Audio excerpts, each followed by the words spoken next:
103 and what Doma on Doma FM 100.7 one also Jacassi Kanesia Ban Radio our connection can hear Waja Casiano Udru Kanesia Ubenya Mankasim Ka and Untudu Mankasimwa Kingdom 106.1 FM one also Jacassia Wabopete Ama will be also Enya B etie Shaden Suma say Udi code and so baby a radio for in one Captain Ambandeno Yatrano SOMPA Sompa Ejinamu den and I would do Facebook Neswa SOMPA 106.5 FM Accra and YouTube near SOMPA FM Live at www.sompaonline.com so and someone wanted in there and radia near Obehuна Champuno Yadina de Akogua Ubenya Biakenkai Nanina Munu Yabone Bede and I asanimo Kama live loud and clear I was SOMPA TV so when you decode and scan it now Benya SOMPA TV live now I follow you now on Swahili near Air Costume na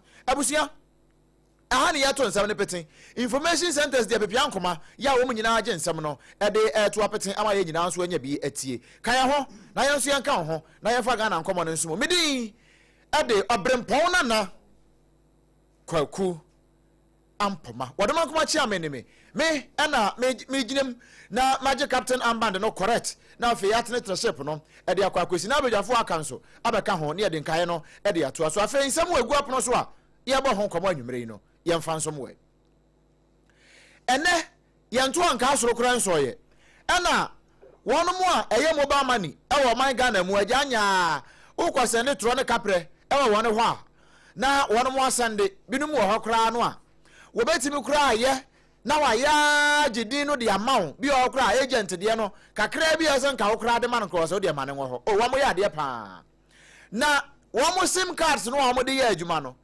enne wo mo so wo ho wo nka bi nhemu wo mo asode anopa ne obekwa ahomache kwa ahomache afa wo mbehwe a wo mo sim card ne nya adwuma agent sim no wo mo de ya adwuma no enya adwuma biem adan a ya block wo enu nti mene wo ka say be say agent no pepian koma ene wo mo akwa bodompem ewo MTN titiri wo mo se MTN de no kra na ayesa ewo telco so no one mo offices no a MTN ne kase pa no ese wo mo nim ne abanti a wo ma block wo sim cards ene ya 1 2 wo mo ka kire MTN 43 say no explanation yamfa nkiremu bia ma wom yanka ho yankire wom ene won se sim cards ne block ena sim cards na ye register no kra no sa bere no kra nya nruye o mo se jun enti nya hompo ena aduru nti kwan be na fa so a ya block wo sim cards wo bere ko a o musika a wo mo de adwuma wo mo dwetire egu sim cards ne so na ye ko akwa bonkomo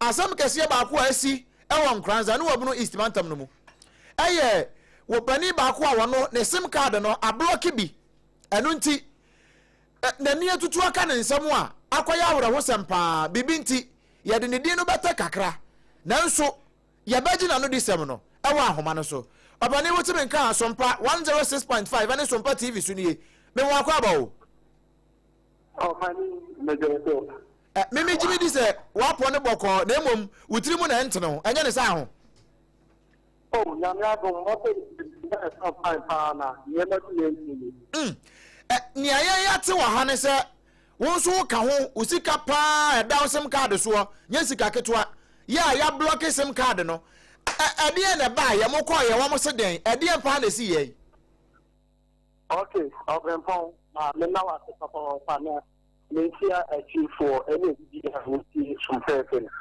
Now, when you come and a person, maybe over many agents, and you tell me, and one of them, you are not your son cardinal, you may be a brocky. As I say, I did you probably bring some card, a brocky, the phone would be in your son cardinal, so.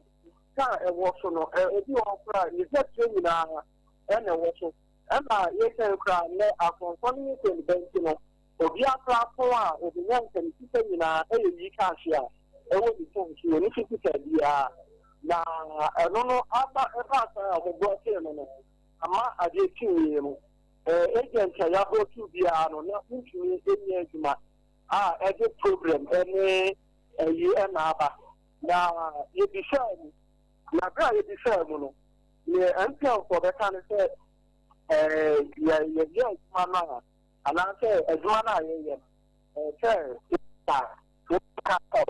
my and I'm no objective. Now, you know, who got them for who I think I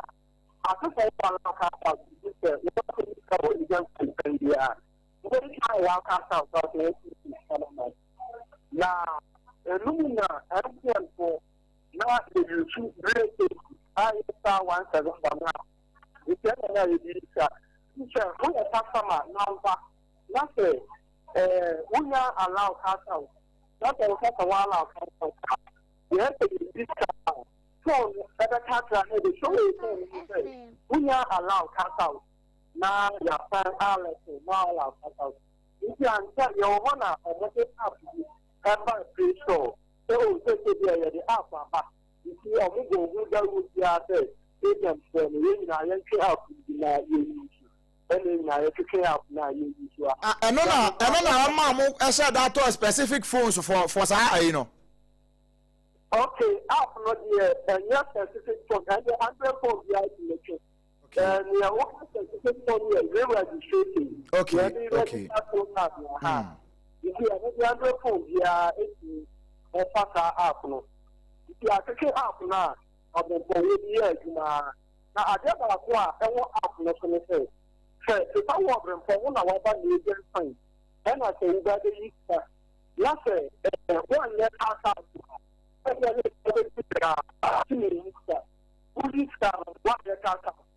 Wow, so now one. I'm a food and I am ready up to which parameters are up. You need to leave what I Matthias, pa. If you ask on that, also, if you can say, everything can turn. Our money is just a little, and now allow and not everything. And I'm willing to keep our man. I think I say, if I'm not allowed, not a wireless, maybe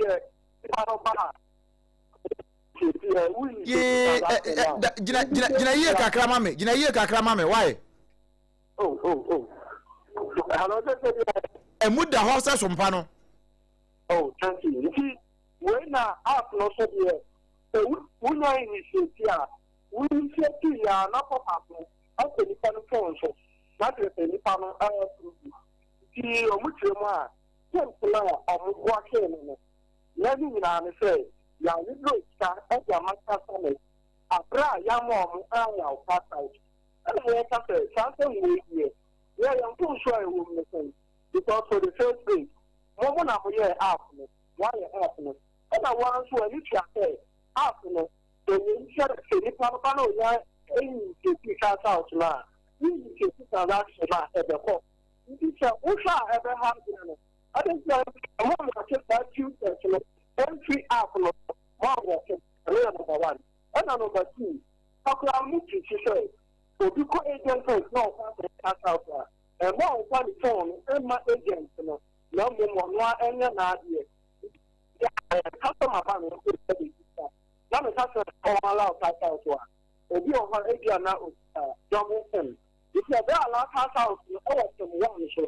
You want to the next time, everything, too. If you said, me initiate the transaction now, and I'm set up, I want to say, you found out why you touch out to you. Any shakia edo continue.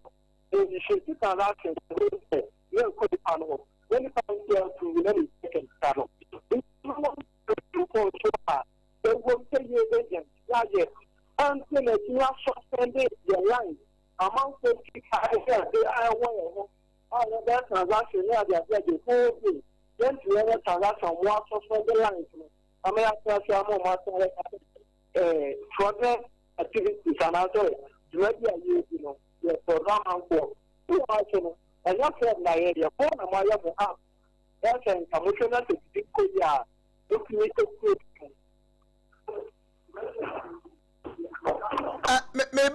For the purpose of your combo, you know that Mamma Maudin, Mamma Frau Quadro, why?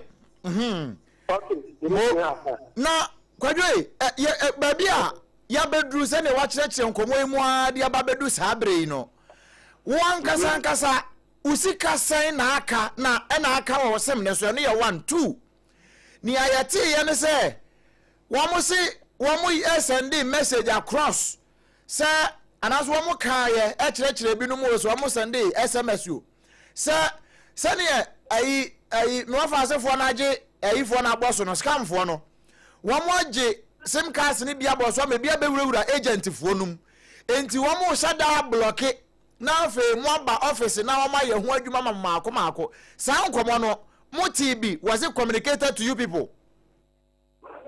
Okay, Obrempong, that's the fire. My minister has happened to the year with the sea, you know.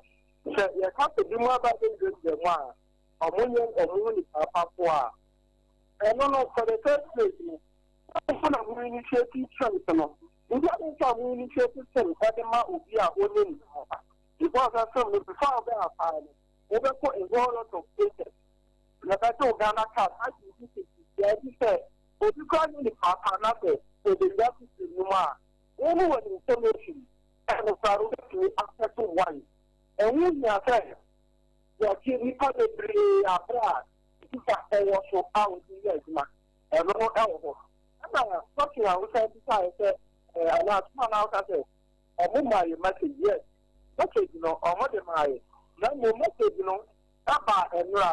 And I was saying, say, who is my area, the crown. You must have been a young man now, you must have been a Paduano and only one.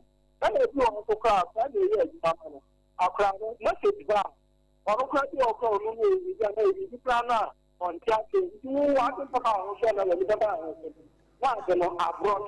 mebo kwayo nyabotreo we dey enkamene wo wie kra ba to dey ba musa we say messages na omode ma mo no ba nra e na de chin na o ma block sim cards no less than 24 hours almost sending messages no e ma mo in less than 24 hours no mo sign block mo sim cards no. Yes, less than 24 hours and not there by this time. And a message in my bag, and you never tell you why. No one started broken. And the father named to Mayin Telefay. Mayin Telefay. Get the kira on your app, at the past. What is up, no, but I'm not about that. And also, Father, because there's a rule to make it happen. That I usually you know. That one that we are showing. Yeah. There's no way to get to the other transaction. We need to take transaction hard. And that's where we'll follow the thing. We can allow that out. Now I let you panel. But more why you're up, or when you come to someone carry it. Why are you free? I'm going to area. You take transaction. And don't you have your choice. The customer cannot tell a man, the customer can't help. Not so much as why I can't found. I'll bring your cat out there. Maybe you mean to not say a part. Maybe I can also say, it is for the first day, Carlo. And can we find the apple on the another? I told you the apple, so they're watching. Because I was suspended out. Like I put your board, you know, maybe yes, my own out. I have to say, it's a true. The whole day about Kojo mama na ose na yem fa nkomo yin si ha nsa na eno ye wo personal experience na oni ye cha wa ha no na ye ne momo association for no agent association for no ye ne wo mo ankasa company for no so ba be di nkomo na ya hwe kwampa ye nyina e be fa so ne e be bo ma adwuma no aye mere de ama mo nti mama na wase anwumere why. Right. Abusia nipa ere ne bon komo edi ameme de ma no yakwadwo eno ye me nam de sa di ni ma no na wono no ye de ni di no ene na hosuo no esie kakra esan ene ma ba ko mienu bi nti eno ntia na wono no ye momo agent e won kranza bunu east na sene ne ho akokam no nyasem kuma eguso hwe se ye nsabaka wono mo a ededa mobile money groups no omo deda ma no mobile money advocacy group Ghana omo mpanimfo na ye ne omo abonkomo agent for na sem na ye kan sanse akoba ne se no one association me kai say some time ago na wo mo krampo ma amadwen se na nsɛm mu a am robbers ti si wɔn so ebo wɔn tu agi wɔn nneɛma agi wɔn sika no wɔn yɛ sɛ adwuma no krom bɛgya because commission ne kura yɛ de ma wɔn na yɛ mehene kwanse ne yɛ de ma wɔn nso kura no na akrɔmfo ɔsanje na wei nso so sɛ akrabrifoɔ bi aba mu a mo ana mo create mo app any requirement a yɛ de ba app ne so any requirement a de be ye agent enti the question na nipa nam ne di nkomo a me se me mama ne di nkwadwe obisa ne se na who kosam ɛna se wo send message e de ama agent ne se sabre no oye adwuma o se around this time enti almost 6 p.m. ɛna wa send sometimes so call ye peak hours ɛna wo send message de ama agent no ade chia no pa be less than 12 hours ma block no yen kwa homa no so na fe ye ne Stephen KWAKU yene no enkobo nkomo wono na eye director of operations edema mobile money advocacy group Ghana yene no emo nkomo Stephen Majo Edaw Sompa FM Sompa TV sunie na yesi enese ne mo pipeline no enya asem ketwa agent for no yesi MTN for block mo sim cards obi ni ya share ne experience mo amoye empanifo amode da no no eye area bi pe ana we no eye the whole Ghana. Okay, I'm for yeah, comparative in any mobile money advocacy group Ghana. Members to okay, the whole Ghana and a particular area be affect over 9,000 agents. The whole Ghana. Over 9,000 agents. Hey. Ena communication here then na telcos na kan dia kire mo. Okay, Andra.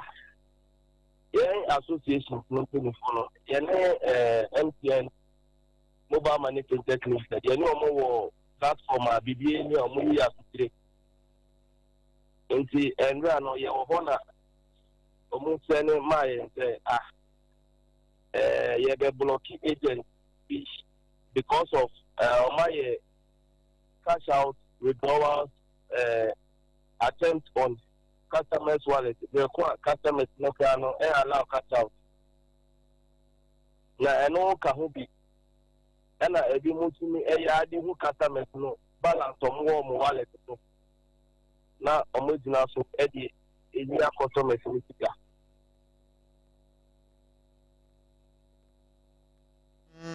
And that was the message almost sending across. Yes. In fact, information on the Mayan and check crowd almost there. I'm blocking now, also sometimes be a almost plan maintenance near there. Almost send the message now. If you cry 3 days, be also 4 days time. And no cry, no back to say.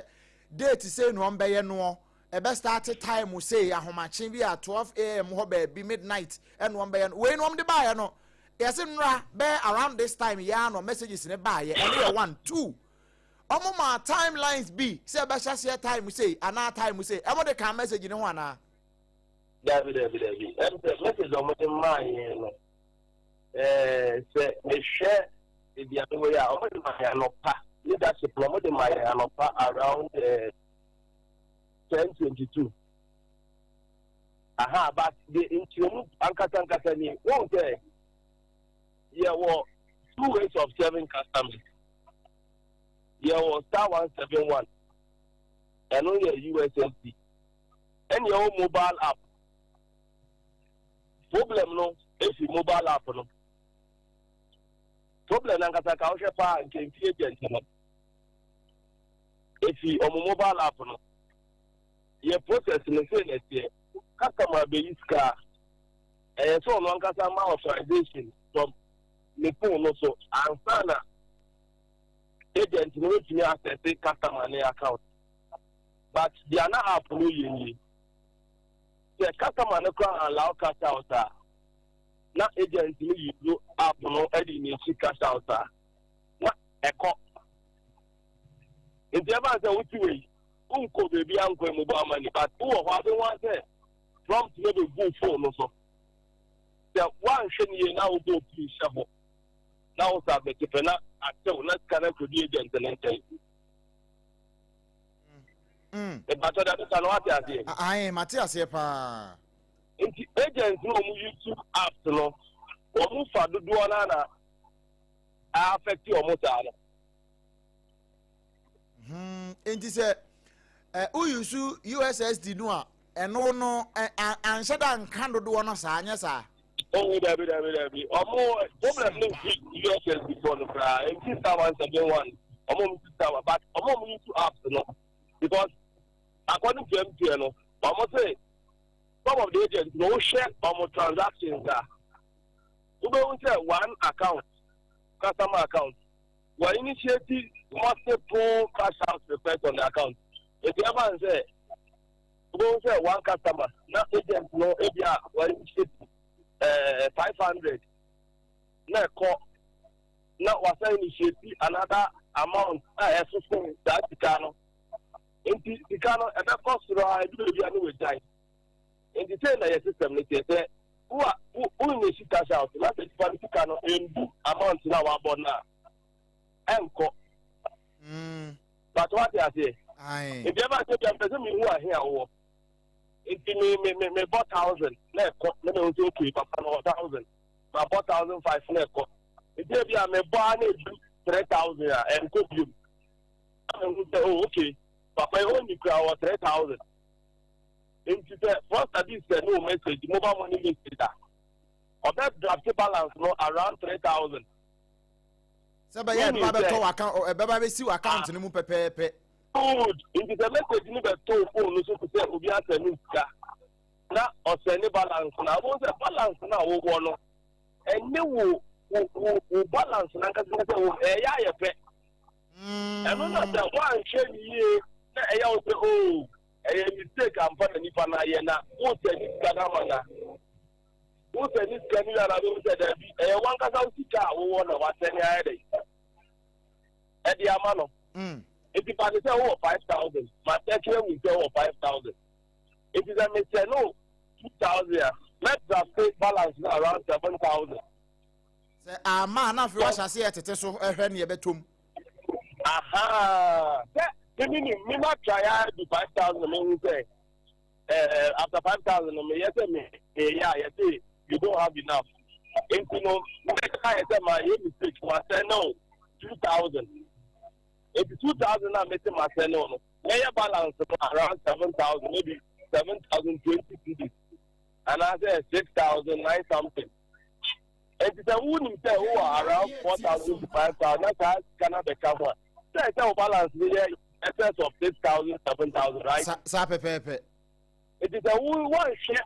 Oh, still I want to check your balance now. Now I also okay. Based on the balance now, we're going to AMPA. Now 5,000 two because the best 7. Then it first and start 2,000. And I'm going to say there be the balance no. I want to get message by the pick. But yeah, and as agents want to be also do APPIAH and we should cash out request on customers account. Now, Stephen a breaking before I make Jamo Akono, yan radio. Tisa me say, na bia, oh Stephen ho, Kwana, my designated say, oh hoppen me iska. Me a businessman. Entianya Rekrano, me bow wa.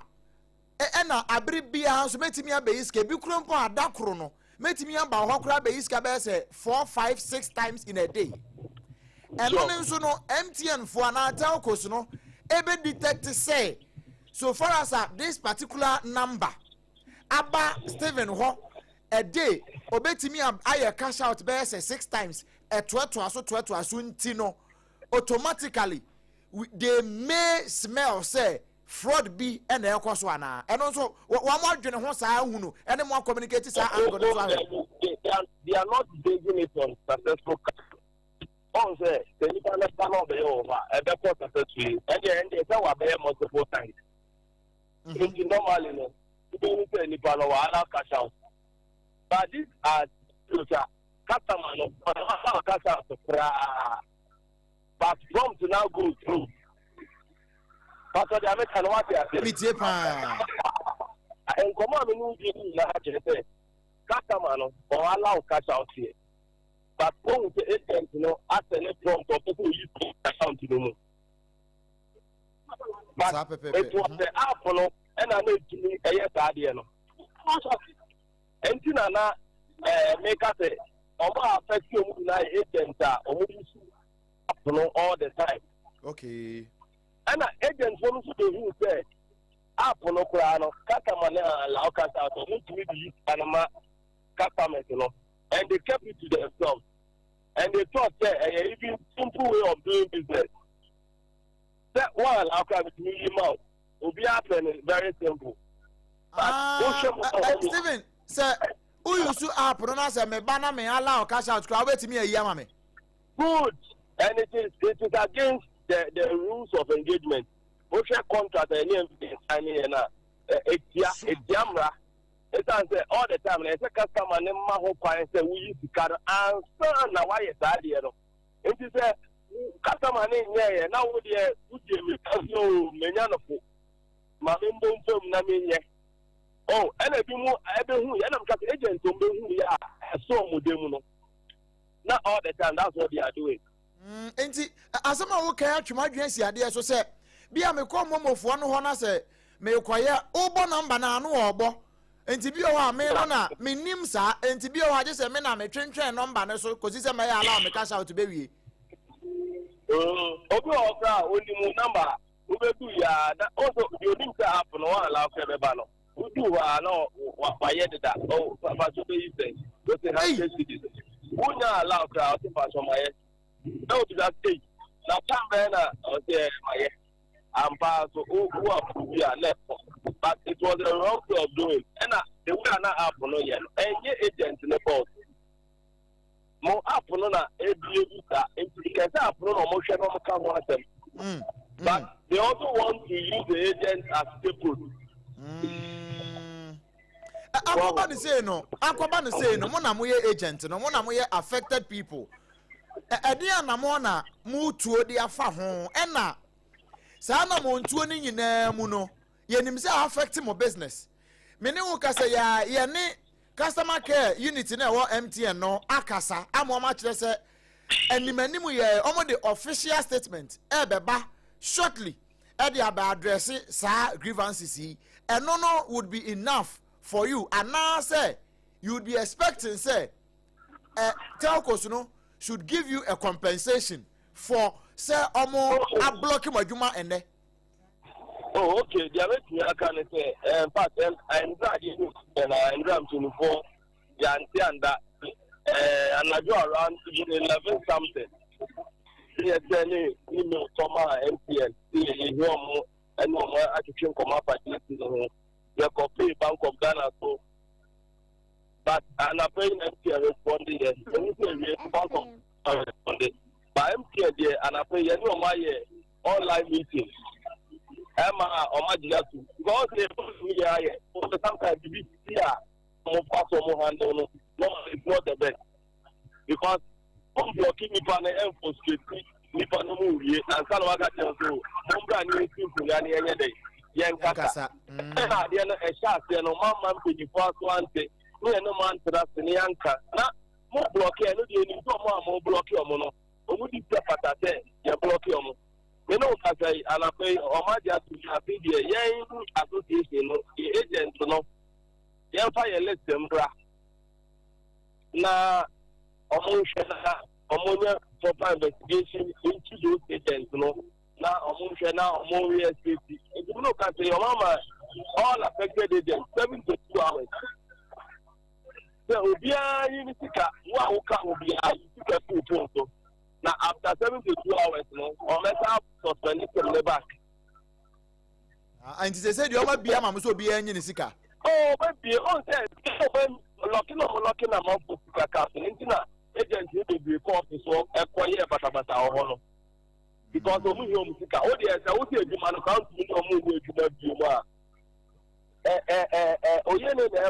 And you see, I want to take this opportunity to also tell the government that APPIAH on share now also on the baby because the Obia Bonnie Crana the person deserves hearing.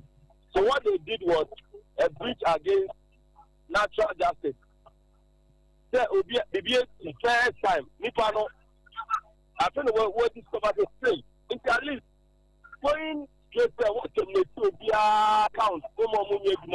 Chama, it's over 9,000 can say agents. You can just imagine the impact on the economy of Ghana. Upon class offer Nipa, Nipa in offer. Oh, now that's one unemployment scheme down over 900,000, 9,000. So much no more because a more move to Obu or Tobacco, Obu, I will your papa yet. Yamipen. And once we are putting a two agents for the state. Ben Brown got a tell me, the American American. A Kulu Abama the Jania to Puru, say Yambomo. To me, they come check agent for Gazo. I can put a Biblia to fight Yamama. I want you, and put the old cry and pass up and what would you ever? It is a weird agent. In fact, men now and come of the people say, oh, today I never could swatch it application. I do I can see you, Yama. Look at the agent, let them run. Okay. Oh, the Yano, you could tell my agent is true. But the one I said, was only in Bio. If you are not to cannot go to a connect cannot push it. And only me too. Okay. It's a on Mama is taking 2 hours for every agent to take its money. Mama Association no more opportunity to present the agent list. Now, findings now, agents if they are clear, they can still work. But Mama cannot move to any Kudiano. They are on their own. That's what I can say for now. Stephen, me and us in fan comment to answer. Now, after 72 hours, you know, Samba, none you watch the Biana won't come. Why? But Madam Right. So, Stephen KWAKU, Director of Operations at the Mobile Money Advocacy Group, Ghana, and no abo and Comono. A Brenninti, your Mobile Money Agent Association, so we Mobile Money Advocacy Group. And your Mobile Money Agent Association and so na enkomo ye manen so ya ye be koso adi akire na ya hwe wo mo so say advocacy for no so mo kwan ye be 9,000 o na we Momo Agent Association for no wo mo so dodo ye sen e na sen ekwan ben so e na e affect wo mo ama wo mo so ma adwuma ye no aye bibie wo ho ni nyina ye nkomo a ye bedi ni nkwankwa ni ase bedi ni kamu ye bedi na edam mo ne abontene na afi ba bia so ase eka bi fa ho no ya ka bia fa ho apahu mu aye e dia ma nanso sabre ya ka say ye ne customer care unit no e wo MTN Ghana say SOMPA no ye sushefa ye muwa ye se ye twa benkum atwa nifa ye frɛ wo mo ne wo mo bonkomo wo mo se ye ntwen kakra na animanimu ye wo mo de press statement beba aba ba address issue na ye ka ho asem sesi ano wo mo de ho press statement beba enti se press statement ye ka say ya ampo ebetom se ekimu a ye be mo de atase ne ye de amatiefo hyene nso say ya hot bite kase no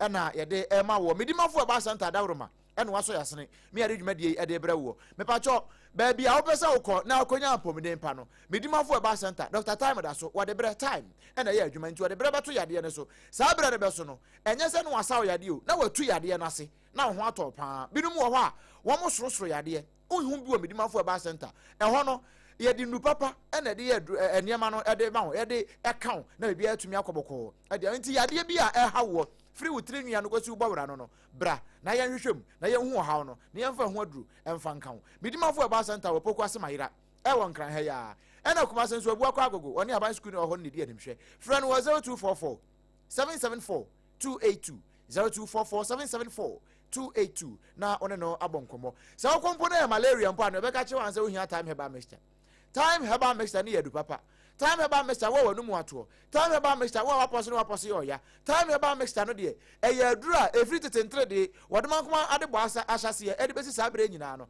eno ana na de dwuma kakra sasa tro ne se muni aduaba no na momfa ha no emfa nse yade Dr. Tafrija be ma se saa high no eno a eno wode sa oyade no bobode na pebito na ebeboa ama wo so wonu mu ate ebeboa na malaria fever no eyi nyina e de afiri wo so me pa cho ya pe HH Mr ni bi fa e ka ho na wo de HH ni wonu se ekimu a te se wasa kapoma na wasa adwam e de aka ho time HH Mr na asem ne ya kana sa no eye mpanimfo aduru enti ye kan nyama penfo ba wo ma akoda no fo na akoda wo nya mfinhia dumienu se wo pedodo na watu atonwa 0244 417 669 0244 417 669 enya na nso e wo pharmacy ene herbal shops nyina mu hot bite kase no ne nto aso ne de ma we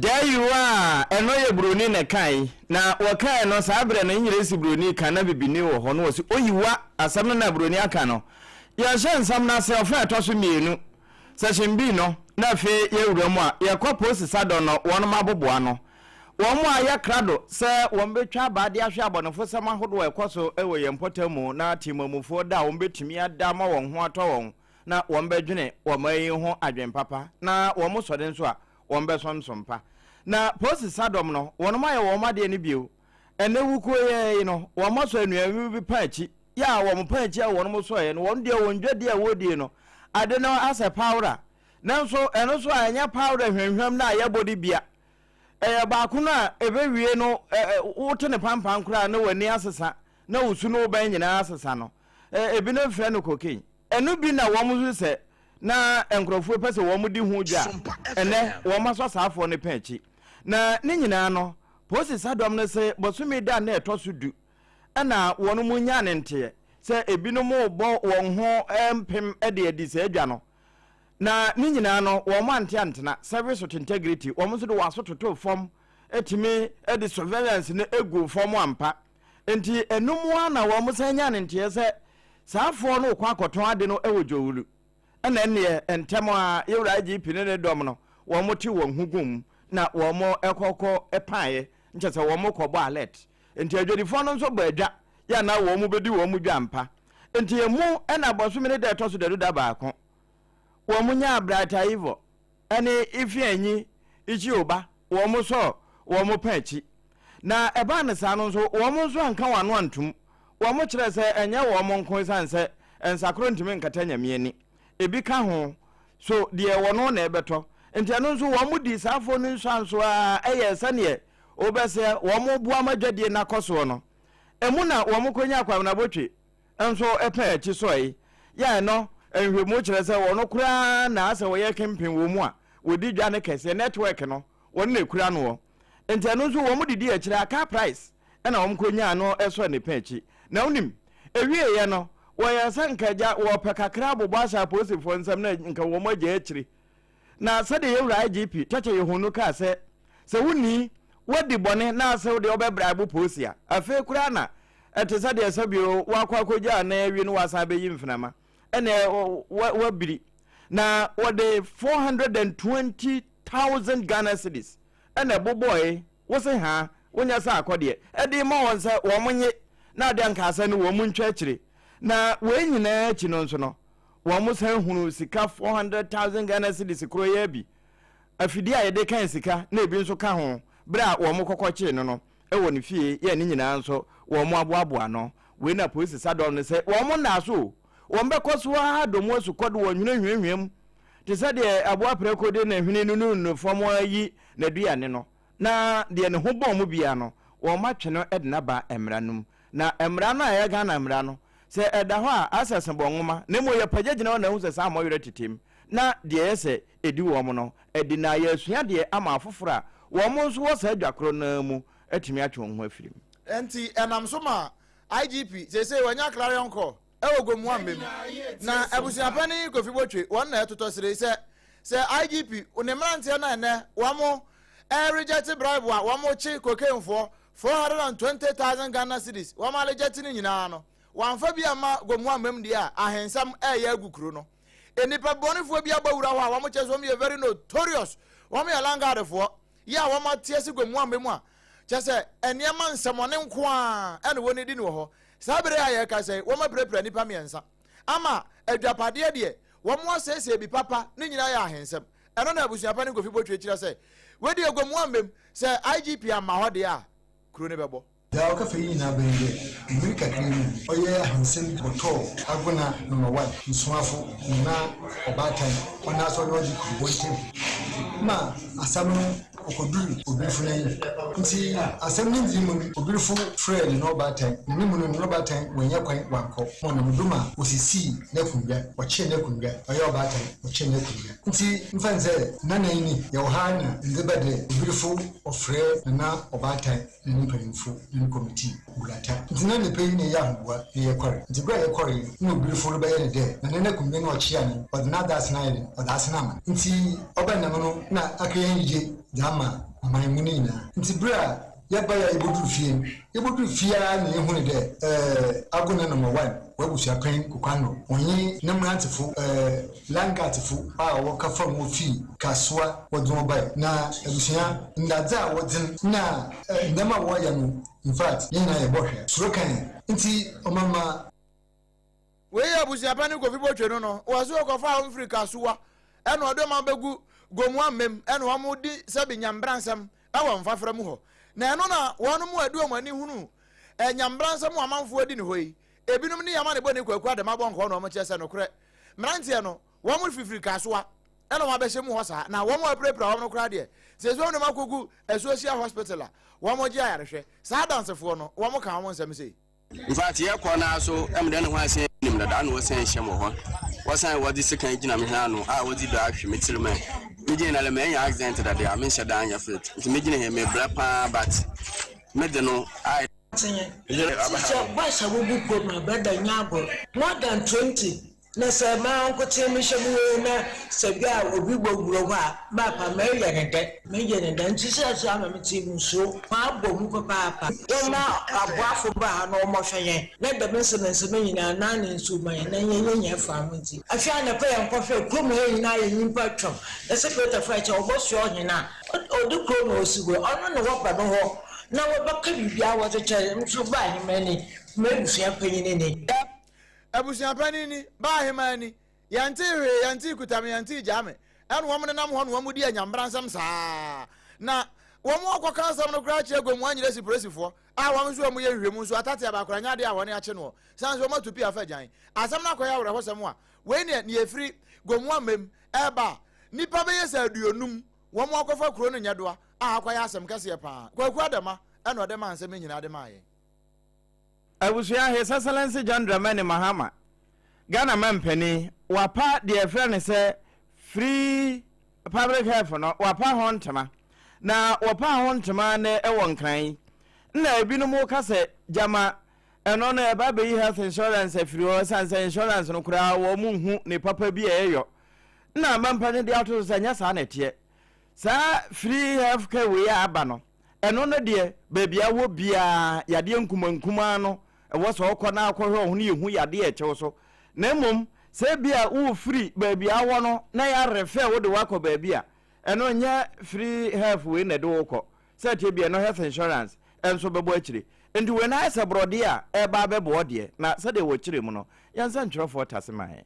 The free primary health care is complementary to the national health insurance. It's not coming to replace it. It is coming to complement the national health insurance. So it doesn't mean that because the free primary health care has come, you shouldn't get a national health insurance card. You should still have a national health insurance card. But at the point of examination and treatment at the polyclinic level, at the health center level, at the CHIPS compound level, at the health kiosk level, you don't need your NHIS card at that point. You just need your Ghana card or any form of identification to show that you are a Ghanaian and you are a resident in that community to be able to access health care. The free primary health care is eno Ghana Mampeni His Excellency John Dramani Mahama ena wachire mu na wi en wose screening ne de e wose obi akobi na ukohunu yade a ehunta wo oponachi na obase wo mahunu yade na no aso ne ntem ansana agensemu. Hence we introduced the National Health Insurance Scheme, we still have a lot of pockets of underserved areas, especially in the rural areas. And so for countries that want to extend the reach so that they can achieve universal health coverage, they include in it the primary health care aspect of it. With the health scheme, normally for most of the health facilities under the health scheme, you see the patient only when they are sick. And so it's mostly curative. One key aspect of the free primary health care is preventive, to identify the illness and get early treatment before it develops into something else. Enti weno monso so ya de no so ntena ho amane nyinsemu screening ne de e wose okona okokọhwe ho titru wono ma won kronkuma mu obekura timeka me efiri se wo mekura ya sabia me nko obida wonti apo ka ho na kọhwe ho ne hunu yade e betimi awia wo ansana agyensemu eno eye apomine ho nsem na se wo kwa anza apam se kan ho kọ ebi abafa kai na abafa no drobani nu okoto famgo enu adigu kai num eno na aman sa de hye foforo de abase Iran any US one straight of Hormuz no a US for akogina ho ana wo mo akopam wo na Iran for so akogina ho akopam wo kakra no enam so kura ma international market petrol ne boa ye den pan kakra eno nti aman sa ohwe ne yakoso no a se ne awo di kura no a wode bebo ne manfo ho bra eno nti wanya hwe kura no odi emu nti wanya nhyehyeye se petrol no wo no abeje kan bi e de agunebo na ne odi abani shasi free dachna se na ye 15th enti free dachna e de ko no san hyehye ye adwuma nti ukọ pump no so a nyambo ochina opa kura asabre ya ntansa nyambo ochina kwa na akwa akoto no waje mfa so wo se pricing window no ayebe bia ne free china ko no diesel abaya for 2 Ghana cedi 1 liter bia o to 2 Ghana cedis e de free mu de amount petrol no de wo so obaje 36 pesos e na atua e wo so na sa intervention ya wode abai se ne ebe ya betimi aboa ama obi a ode fam go se petrol eni diesel wode di agro ana wode di dwuma bia no etimi aboa ma ne ho atimi aha ne pa eno na wo wie no wode to so no wache se we no amaya mfiti prekopa no ye yo ena no amampani ba ya wone cabinet fo no kosi ya emergency cabinet meeting no ena wode free mu ba ye na we no wode to mu awe se bosume ba ko nti free na ekosi na bosume pepepe ni nyina mu no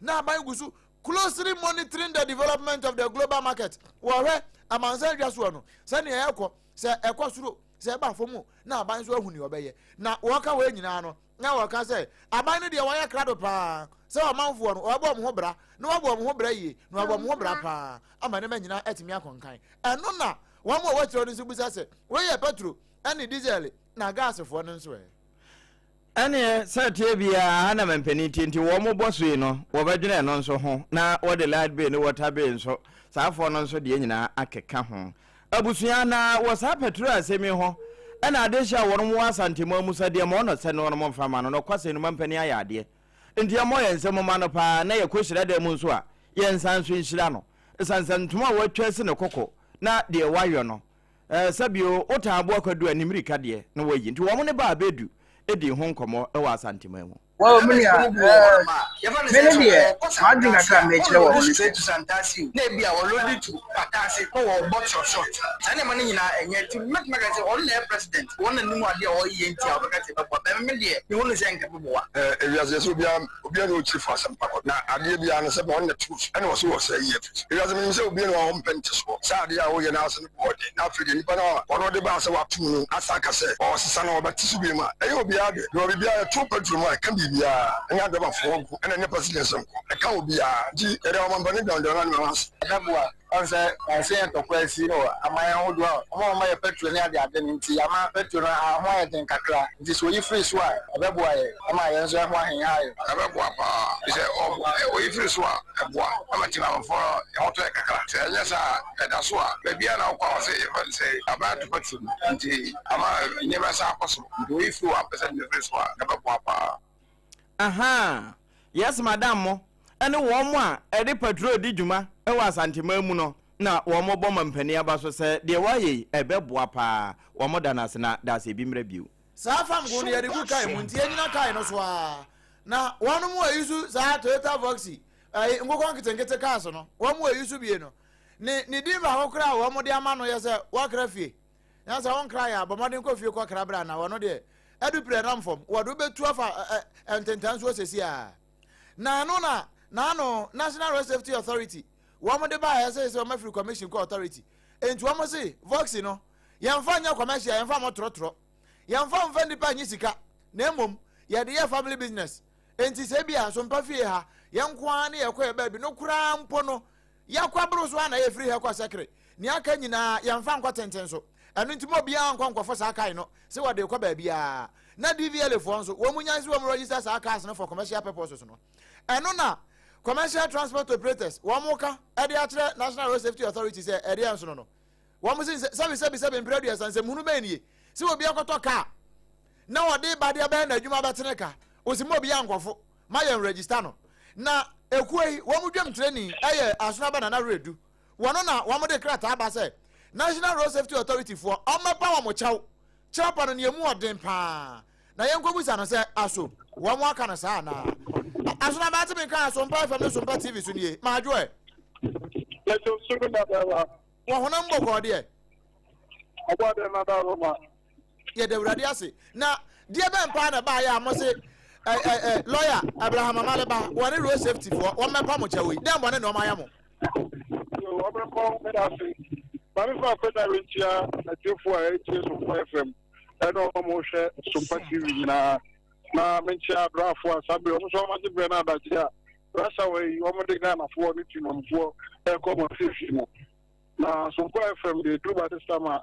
Ghana fo nyina ti na me sure say the managing director Emma National Safety lawyer Mariba ko ti bi na o ti de ba yi e o ko ma no de ka nyina no say initially me di ka tram say en ka tam le ba bon ti di kan ye bugos ya to su bi mo no amu I applying some of the good work de duma no ye obi so duma ho ye na ye arawo se me wo mu kula no say fine so mo ye any technical committee and professor me the teacher kan wo shi na no sa professor se no ta kura e pa o kwa so mu ntime sa teacher for the best some more na over findings are bra so one for the ni bi ansem ante how me atete me atete point and is findings about the 2001 ohene anu ni e ka say it's also very reckless man mini one go tire amori sa report ya bo ntino egu enwa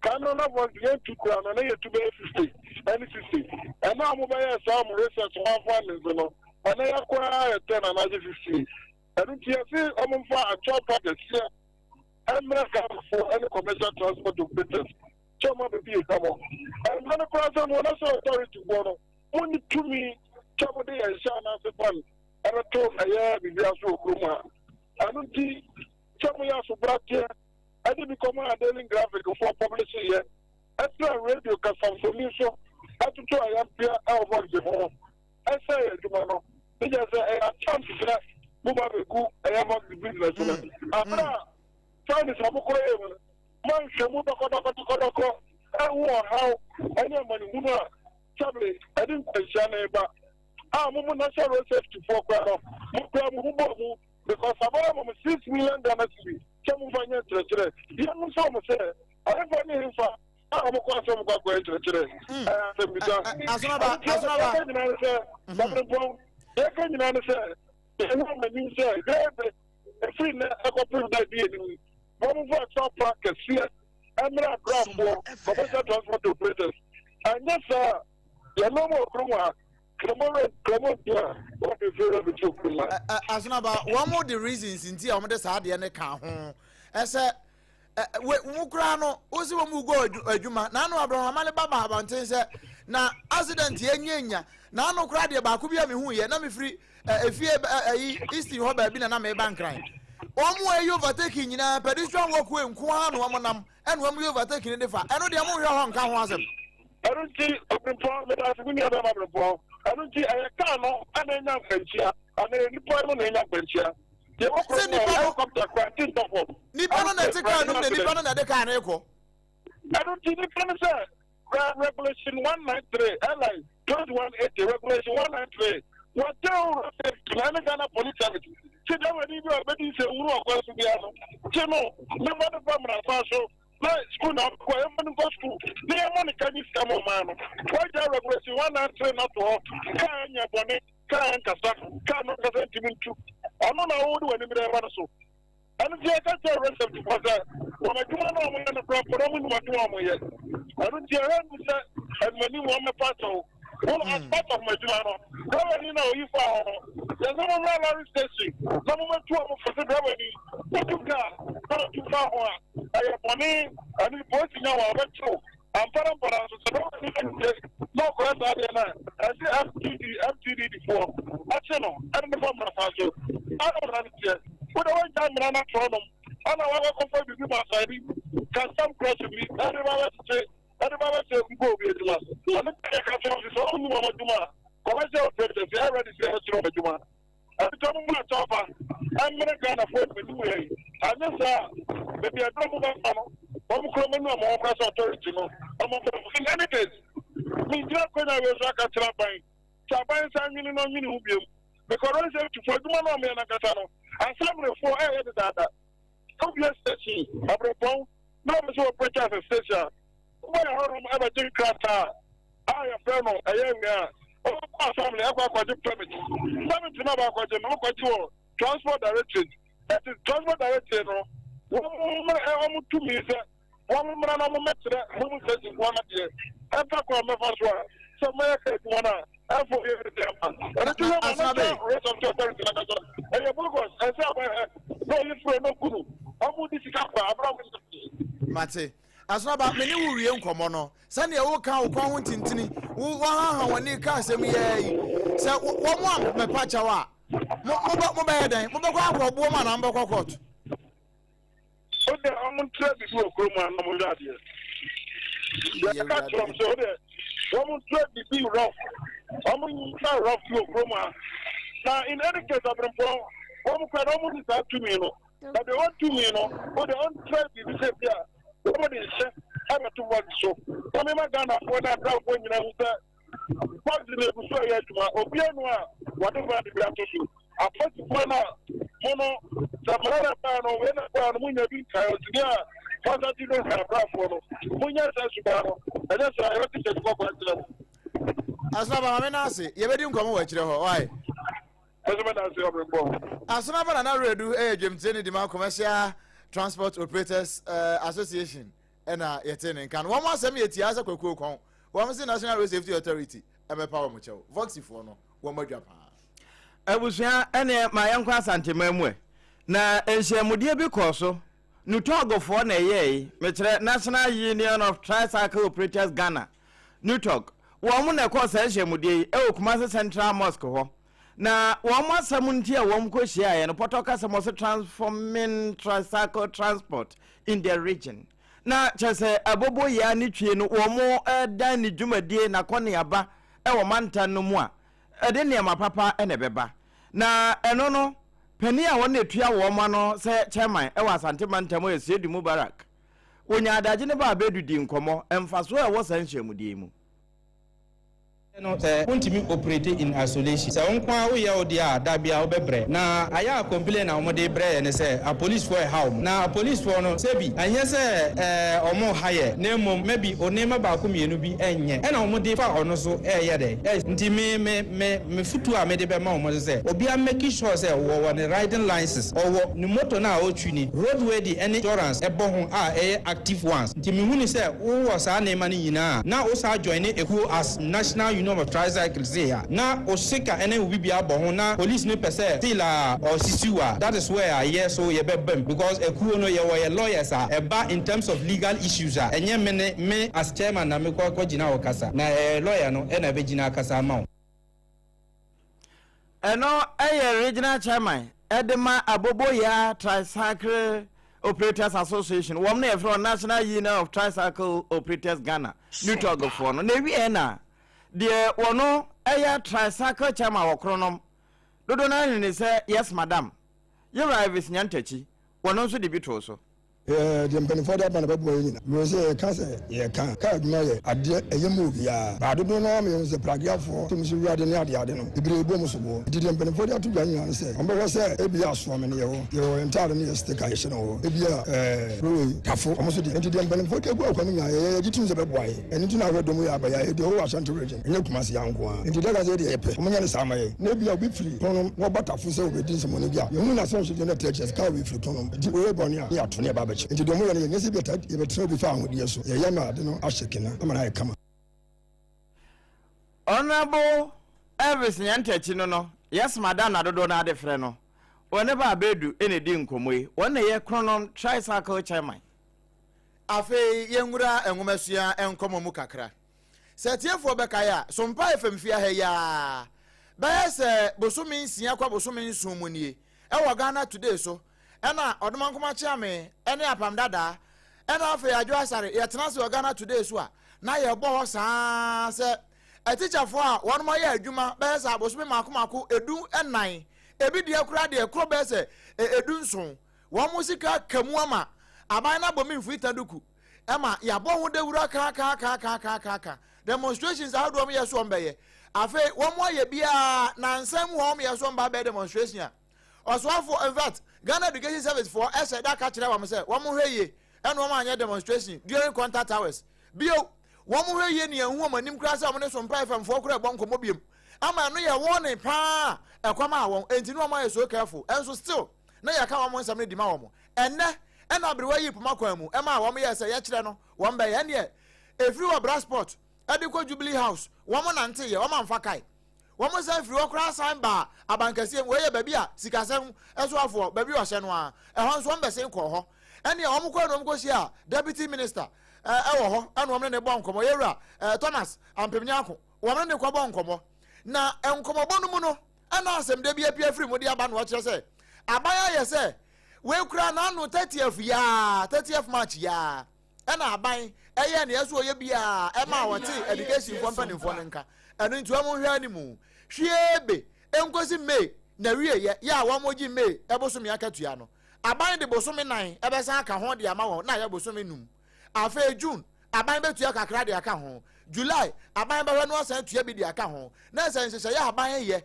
na wafa so de atua wo msika na de ama wo eno nti plan na yewura deputy minister wo bon komo no se so mpa ne kwafare bae no eno nti akasa kire so mpa sei issue another financial director for you to be properly recruited. That was done and you started receiving your salary. What is outstanding is the arrears that had accumulated over the months before you were put on the payroll. I showed your leaders who came to meet with me in the office because your concern is that you have credible information that your colleague in the health sector were going to begin to receive their accumulated arrears from April. So I showed them that indeed we received a request from the Minister for Health dated 2nd February and we have processed. So on the 26th of February, the Finance Minister wrote to Controller to begin the payment of the arrears for the health professionals. And the arrears has been started so this April. We aya so afọ abedi akira o hesika sam so o man Ghana mu yera Thomas Nyako ene wakasa ayi na ne nyina mu no na wonu mu a eya akirachirafo na wo musika aka mu no wo mu so ne sompa kase ya che nkomo ne bi no mo chese no kura wo mu da so afọ asepa ne masida piesie nkoma sompa ne adwumayefo e wo mu nyina sanse se ye anka bi ankomu nya kamafo. We were all fighting together. So how come you have released the nurses their payment plan and we are suffering? We have never heard anything either from the ministry or even from the finance ministry or the education ministry. So in fact we don't know what to do. All what now we can do is to demonstrate. And finally, our demonstration has never been in vain. We have heard the good news from the Deputy Finance Minister. And easy, easy. But it's Minister of Finance Abel Casadia, the Deputy Abel Casadia, Yeniaji Cecia, Casadia, Yabuato, Yampa, Bompire said, the Omukayano, and me emblem because Antana Bellandi or I account to Munu, and I Yabejia the pass said the Omukayano, yes, your job, Nadi Prepo, and remember this opportunity. Now, my children, that God richly bless all. God richly bless all of SOMPA and their listeners. This is the workers and the listeners. Then the Kabomu, Jumanama, and I know they try to an abrenity and a horticulture Musano. Where a teacher for now, one salary I come 14 months, a BDA 17 months, a BDA crown, 1 month, dear so cry 10 months. 1 month, and now 1 money, a money bunny, and now Ponchaku, a bon come a bra, 1 more tears and there and there. Now almost 1 more here, Sabi, Oko, no, I say, train, Namaman Benumunia, 1 share with Brabia, free now, because he made 1 back home and watum, some pounds about tunable. Na se me ni twamu na sa amade a ene eja na yebesa so say April ni nua ne me April no so kra na 15th nche say yapem enti yenum nso na yentwopa abusu ya to akase no so sabre live o wo ba bia wo hwe o TV no so na FM no so no so ededem Facebook YouTube ho nyina ya je ho afa amanfo nnwumam babafo no se wo mo bia tomo ama wo mo eyi wonti hedresafo wo mo eye nyina efa bi ni na abusuya enwumasua mu ha ene eda so agina yewura haru na edrusu tamale central mra se bedwani wono ne so afo hwe enwumasua so na wono mapa badwakuo bi ho ntema wo mo na eba abehwe na abansu apon ahodo a wo mo ba bia no mono ne nyina wo mbehwe nim atoto niema ama atimi aba asetena na wose ne nyina wi a wo mo bo akire pe na wo mo de ho nsema akwa wo benfo na opoko agiman mampani abadi akire na yewra hari na edrusu sade ye wosi kan committee no ho asem no wo de yenti higher education remains a critical public good and a critical public need because there are many young people in Ghana who are still having difficulty in accessing quality higher education across the country. So at the request of Her Excellency the Vice President, the President requested that we put this committee together to advise government on the establishment of new public universities in Ghana. So eno yewura hari na edrusu enwumasua so afọ no na badwaku a wono moteye no de wotua wo ma no wobapa Christiana amakunu ama kane sei na enwumasua so ho ene odi ne dwuma na wono nso de bi ka ho. The mandate entrusted to this committee, which is to expand access to higher education through the establishment of new public universities, the completion of ongoing projects, and the strategic expansion of existing tertiary institutions, is both ambitious but timely.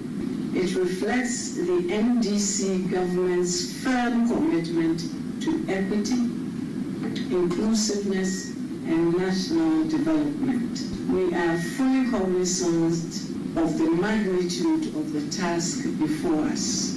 The overall goal to establish at least one public university in each region, the completion of key projects across the country, and the kane enwumasua so ye no mami waya so afọ hopen wono anso na committee no wono mo edna atua no se chairperson ena wakasa ye anu nti amanfo no nam social media no so wono mo teacherfo no wo bia message ode ba nyina no se SOMPA damase o SOMPA damase ye de aseda ne bi ekeka bomu a ne ye de ama midimafo ba center ena time heba mixture wo madawro ma no ma so yasene me ye de kase yi e de bra wo na ye na ne ye ho sima pembra ye ba ye beto akase ne so.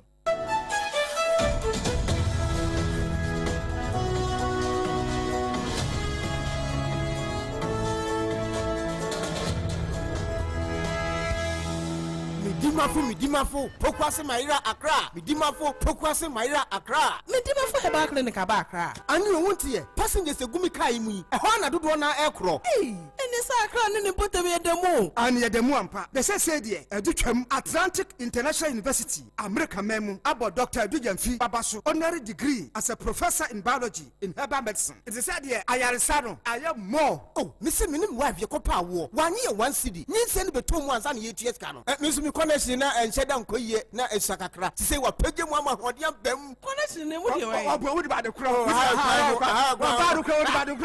Stroke on so dear, what found small. Chessa, I did the one who any dear Siano. Yari Bia Tatia, ever Dr. Tamdaso and so. Diabetes, hepatitis B, prostate, hypertension, malaria. Yari Bia. Kumasi say, oh, opposite government school. And then Krahanso, Abapim, or Pokuase, Maira Quanoso. For a doctor, 0244 774 282. And at 0500 727215. Midimba for Herbal Clinic. Woodima for Newa. In the stillness of the morning, before the noise of the day begins, there is a sound rising, a sound of prayer, a sound of power, and a sound of victory. Yamawakwaba was SOMPA First Service. I was SOMPA TV, SOMPA Radio. Your early morning altar of encounter. Join Bishop Albesaki Kwako.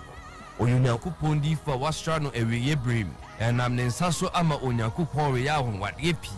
Through this prophetic platform, destinies are aligned, burdens are lifted, and lives are transformed.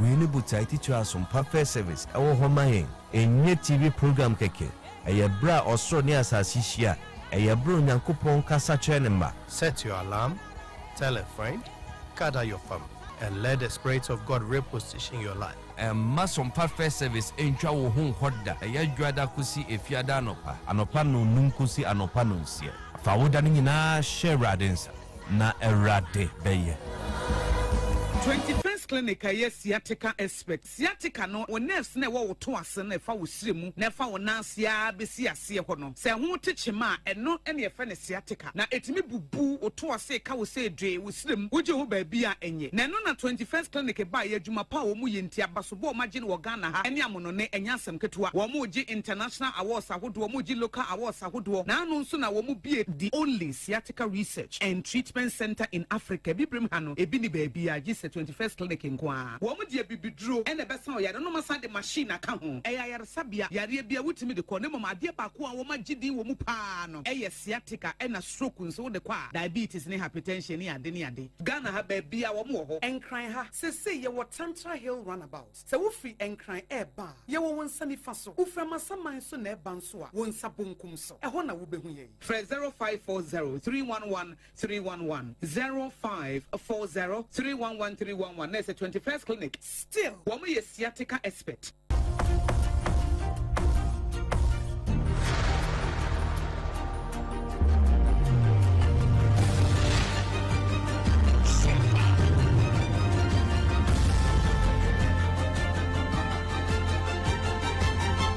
SOMPA TV, Emma Aketiapa. No kwasempa Emma Aketiapa. Ye 27 so akwa kopiemu ewo amanone. Wa amanone nsemu no.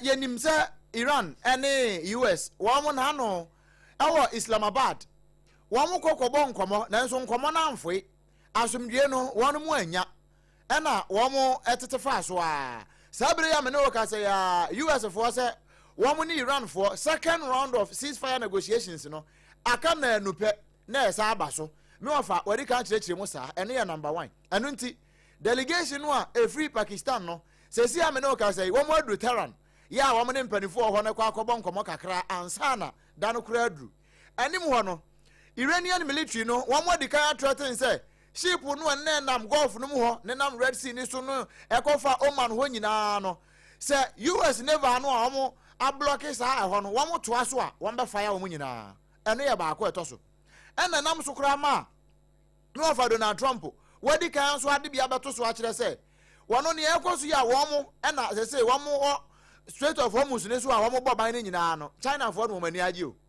China for no so mani san say bia ho ma bia to mo na mu no China for ship nkwa na nam ho entuam do mani agi pa na no ena customer wono ye UK man so afo wo say enura say what onya telephone call every me ofa ho adan a me ofa se ntokwa no wo ma join and now I call House of Commons war. I call one say one could join Tokwan net watching also come home. My position on the Iran war has been clear from the start. We're not going to get dragged into this war.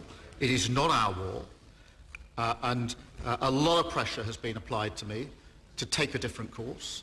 And that pressure included what happened last night. I'm not going to change my mind. I'm not going to yield. It is not in our national interest to join this war, and we will not do so. I know where I stand.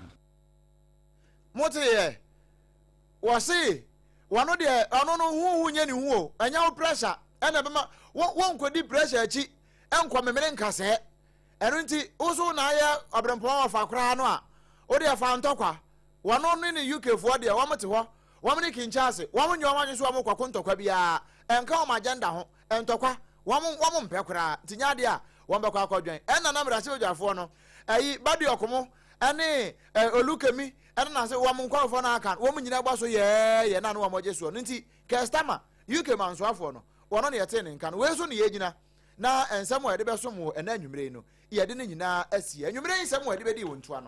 Not possibly, and I say, Post Sadom no, actually be more. Wamudi, cocaine who just any susuno, ya make us say, Mumma pan, Eguso, cost one cry. Prosif walk roy, ya, from Ewogum one mim.